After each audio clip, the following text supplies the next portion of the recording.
Hi, this is Dr. Randy Hurst. I'm doing some videos that are just basic educational things, and this one in particular I want to put out a kind of a warning, or a, what would you call it? Use at your own risk kind of thing.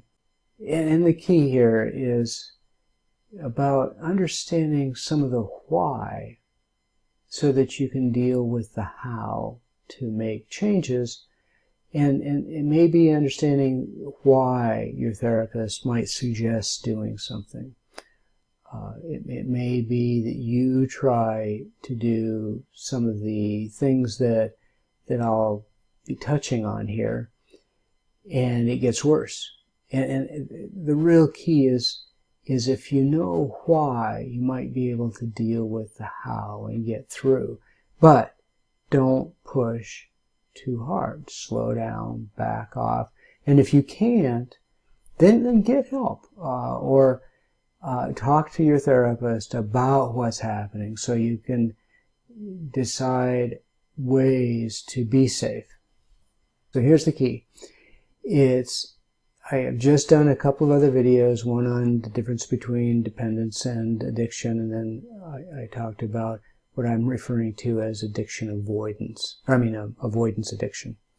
And so if you do what's talked about as kind of a gold standard in therapy for anxiety issues, for trauma issues, is what's called exposure therapy. And exposure is being done now by the VA with PTSD affected soldiers. Some of it is just having people recall back to situations.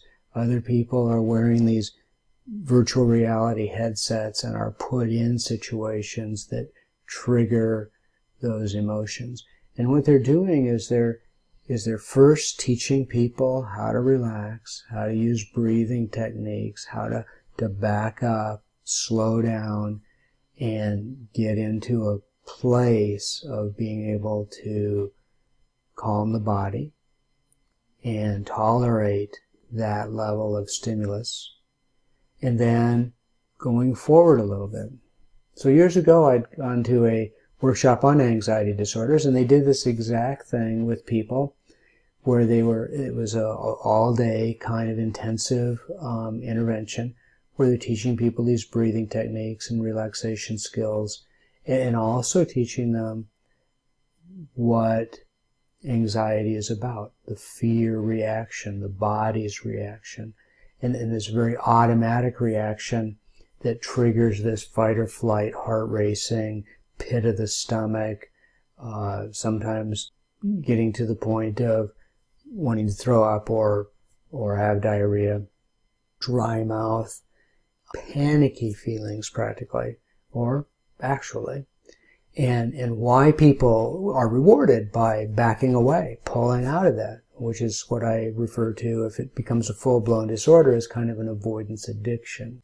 What they did is then they put people into exposure situations where they took whatever their fear was. So the person who is afraid of heights would be then put into a situation of say, walking over a bridge, or, going up in height on a roof, different levels of roof lines. Fear of closed-in places, fear of elevators, fear of flying, fear of open places. And they would have an assistant there, an aide there that would help them remember to relax, slow down, go a little further, slow down, getting revved up, relax, slow down. And it typically, in these kinds of structured situations with help, it could take 2 hours or more, where it would just get worse and worse and worse. Settle, settle, settle. Worse, worse, worse. Settle, settle, settle. And till the person goes somewhere deep inside, I can do this. And they almost get giddy when they realize, I can do this. You see this with little kids in an odd way, when a kid is scared to be on a bicycle. And they just get excited when they realize, I can do this. Swimming, kind of similar. But for adults, learning how to manage anxiety situations. And then the question can be, well, can I do this on my own? And that's something that you have to sort through. Because even if you're doing it with a therapist, one of the dilemmas is that between sessions, what do? If you just wait until the therapy situation, you can become dependent on the therapist or addicted to the therapist.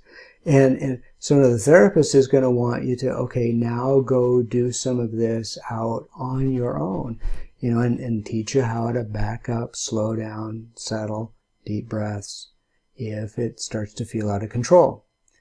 Can you do this without a therapist? Well, that's the question.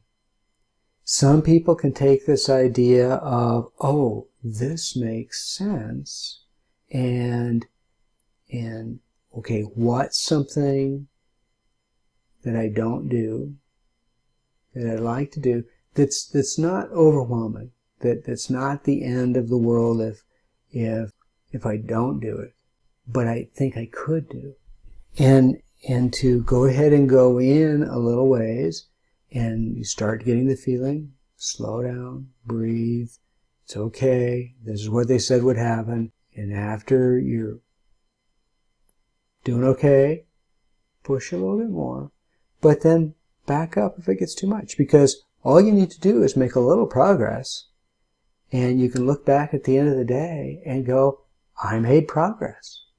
Is it where you want to be? Probably not. That can take months. That can take a long time to get to have manageable fears and be able to do it. People will get themselves in trouble by wanting to have no fear. That's what fear is for, is to help us put some brakes on and to be reasonable. No fear is going headlong, potentially into danger. You don't want that. Truly. You want good fear. And you want to be able to slow down if you need to. Okay, what's the right thing to do here? Maybe I'm done for today. But you're knowing that you are guiding the changes. Now again, please, I'm urging you, caution, I'm also urging you to push through that what I refer to as the monster reaction of fear. It's there to help you, but we can trust it too much.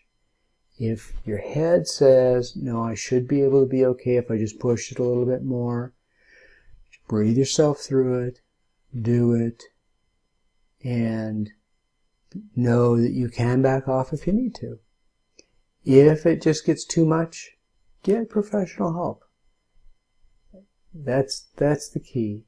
Being trapped in avoidance addiction, you'll feel better, except that it causes a lot of other problems, like just a smaller and smaller life and problems in relationships. So see if you can't push yourself through. Think about it. I even encourage people, write about it. You have any sense of where it came from? Understanding where it came from can sometimes help you understand, well, if this happened to my child, would I want them to have that rule them? Often the answer to that is no. And so how can you get it? How can you recognize that it's gotten to where it maybe rules you? How can you push yourself through to do what you would want your own child to do if you have children? But this is the coaching of oneself, and not have the fear take over. Okay, so I think I've gone far enough with that, but think it through. See if it makes sense, and see, are there any things that you avoid to such an extreme that it's causing problems?